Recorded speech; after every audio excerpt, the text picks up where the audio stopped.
it's a real struggle and it's a fear. Now at 4, the cost of childcare hitting families hard this school year. We'll show you how the YMCA of Greater Indianapolis hopes to help. And this should come as no surprise. We're back in the 80s yet again today. The heat's going to continue, but I do have changes in the 7-day forecast. It's coming up. And venti-sized frustrations from steamed baristas. Their orders to Starbucks to keep them on the job. Live from Indy, you're watching 13 News.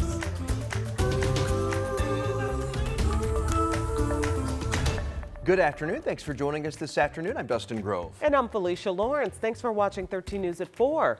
Momentarily paralyzed. That's what Fever All-Star guard Kelsey Mitchell is saying about her game-ending injury. Today, both she and someone we haven't heard from in a while, Caitlin Clark, both discussed key topics about injuries, the team, and the league, and they're doing this amid contract talks. That's also ahead this hour. A lot of people talking about that. But first, affording child care. Indiana families who rely on vouchers from the state will be getting less money this year.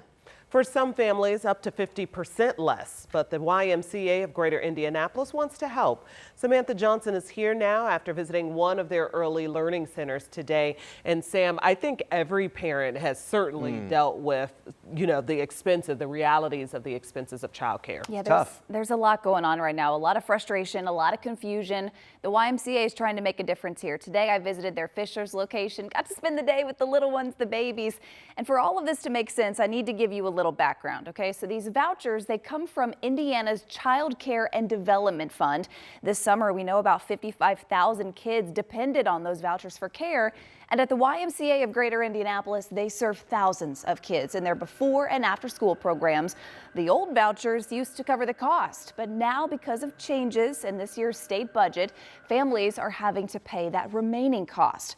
The families who are getting these vouchers are already considered low income by the state, and staff tell me parents will have to make tough decisions for the rest of this school year. It creates fear for our families of how am I going to make ends meet? Am I going to still have child care for our staff team? Am I still going to have a job? Now, because of all of these changes, enrollment at care centers is also down, including here at the Y. Parents having to choose to keep their kids at home, and that means missing work or either other obligations too. So the YMCA said, we can do something about this. They've decided to step up and help, and they decided to cover the cost of their before and after school programs for those affected families for the rest of the months. That's about $22,000 a week. Oh, wow. That's great help and a great first step. But what about the rest of the year? Yeah, it's not a long-term fix, and they acknowledge that. That's where we come in, though, because they want to take this one step further. The Y is actually starting a campaign to raise $750,000, and that would cover the cost for this before and after school program for families for the rest of 2025. So you can donate on their website. You can decide to sponsor a child, pay for their week of care. We'll talk about more of some of these numbers from the state and also how you can help coming up tonight if you can join us for 13 News at 6:15. Yeah, because it's child care and helping parents, but then we're also talking about the development of a child, a young development. Yeah, for sure. Thank you, Sam. We'll see you at 6:15. Thank you. Well, if you are one of the people who just has to have that shot of Starbucks coffee every morning or afternoon to get going, you could soon end up having to wait a little longer in line. That is, if local baristas hang up their apron and go on strike. They held a rally today outside the Starbucks on Mass Ave, downtown Indy. That's a busy location. Our Emily Longnecker was there and explains why these workers are upset. Well, the folks that you see here are doing something called a practice picket in preparation should they decide to strike. These are the baristas, many of them who work at the Starbucks location on Mass Avenue near downtown Indianapolis, and they say that they're upset about new policies that the company has implemented, major decisions the company has made. They say without consulting the baristas, the people who every day are in there making people's drinks, and they say Starbucks has been stonewalling on contract negotiations. These workers are part of Workers United. Today's rally is part of several happening across the country in 35 cities. Baristas are asking for better staffing, hours, and take-home pay, along with job protections. You're getting expected to do more and more work for not any kind of raise in pay. we are understaffed, we are underscheduled, or in my personal experience, I have been scheduled Wednesday to Wednesday. I'll work 7 days in a row and I will not receive overtime for that. And it's very stressful, it's very hard. This all comes at a time when Starbucks has announced layoffs and store closures across the country, including 2 in Indiana, in Greenfield, and along U.S. Highway 41. The company sent 13 News a statement responding to the rally, saying they have record low turnover and credit that to what they say is a $500 million investment to put more people working in stores, along with 18 weeks of parental leave and industry-leading benefits. They say that all adds up to about $30 an hour. Again, this is just a practice round, these folks say, to raise awareness about these contract negotiations, about some of their concerns. They've even been joined today by some customers, some regulars who frequently visit this location, who are showing their support. But the main theme coming out of this practice picket today has been no contract, no coffee. These folks say they are not afraid to walk off the job and have the doors closed here. On Mass Ave, Emily Longnecker, 13 News. They are serious. No contracts, no coffee. You can't say you can't hear them, that's for sure. Yeah. All right.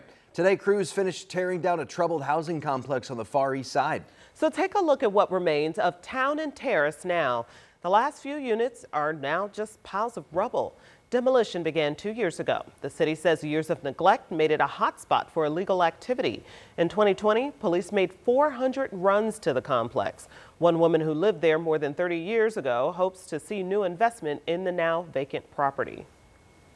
I don't think that they should put industrial anything here. It should be family. It should be family units. Take Oak Tree and this and make a nice big multi-use, multi-purpose, family-oriented.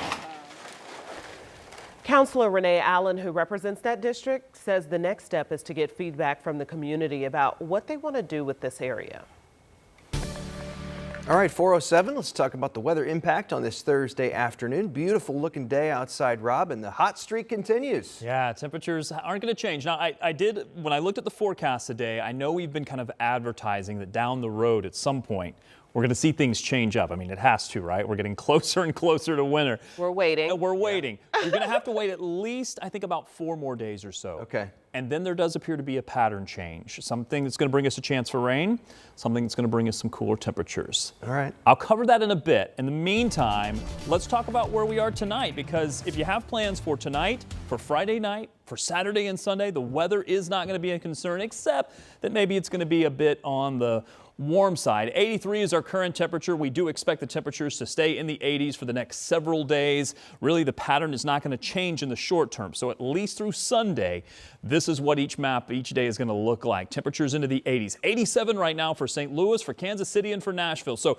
this warm air is in place. And by the way, you see nothing moving our way in the short term that's going to change that up. No fronts on the horizon, nothing on satellite and radar. As mentioned yesterday, we do have some of those high thin clouds that are in place. That's about it in the excitement department for the weather as far as the next 24 hours or so is concerned. High thin clouds will stay with us. It's not going to keep our temperatures from cooling down rapidly like they've done over the past few days. We'll take those 80s very quickly. We'll slide through the 70s, and before midnight, I think we'll be in the 60s and headed for the 50s yet again for tonight. Because the air mass, as we've been explaining, is so dry, and also the soil is so dry, with clear skies, you're able to get those temperatures to drop pretty quickly. So even though we make it into the 80s during the afternoon, yet again, it's another night where we expect temperatures to drop down into the 50s. At some point, though, this clear sky pattern is going to give way to some changes. I'll have a lot more about the pattern change that's on the way coming up. In the meantime, spend a little bit of time talking about traffic. Overall, things are looking pretty good this evening. You see traffic moving quite nicely right now on Interstate 70, very close to Plainfield. As far as what to expect, well, many of our other locations are looking pretty good as well. I have been watching some of the traffic cameras. You're looking at Interstate 74. This is at Fairland Road, so the southeast side, just southeast of the city. Overall traffic there moving pretty nicely as well. This is an area that tends to move pretty smoothly. As far as the traffic map is concerned, here's what to look at. We are watching a couple of areas that are showing up on the board. I'll go to the map and just show you what we've been expecting. These areas, I have not seen any slowdowns with this couple of accidents that have shown up on the board here, but I am keeping my eye on them. Starting to see the usual backup at 65 southbound before the North north split. Also 70 eastbound is starting to back up approaching the south split. We'll keep our eye on them, but we're approaching the peak of the afternoon commute. All right, thank you so much, Rob. The federal government is still shut down after a deadlocked Congress failed to reach a funding deal. Republicans and Democrats cannot come to an agreement over enhanced Obamacare subsidies. The Senate is out for the Jewish holiday of Yom Kippur today. That means the government will remain shut down at least until tomorrow. However, one GOP leadership aide says the Senate is trending toward not holding votes at all this weekend, so that means the standoff could last even longer. Meanwhile, Democrats say President Trump is using this shutdown to reshape the federal workforce and target detractors. Today, he met with Budget Director Russ Vaught to talk about potential spending cuts. When Congress turns off the funding and the funding runs out, it is up to the Commander-in-Chief, the President of the United States, to determine how those resources will be spent. He has that responsibility given to him by the Democrats in the Senate. They can't complain about it, and he doesn't want to do it. President Trump's also making plans to lay off thousands of federal workers if the shutdown continues. Fever fans, we are hearing from Caitlin Clark and Kelsey Mitchell after the break about everything from the league to injuries and a whole lot more. That's next here on 13 News at 4.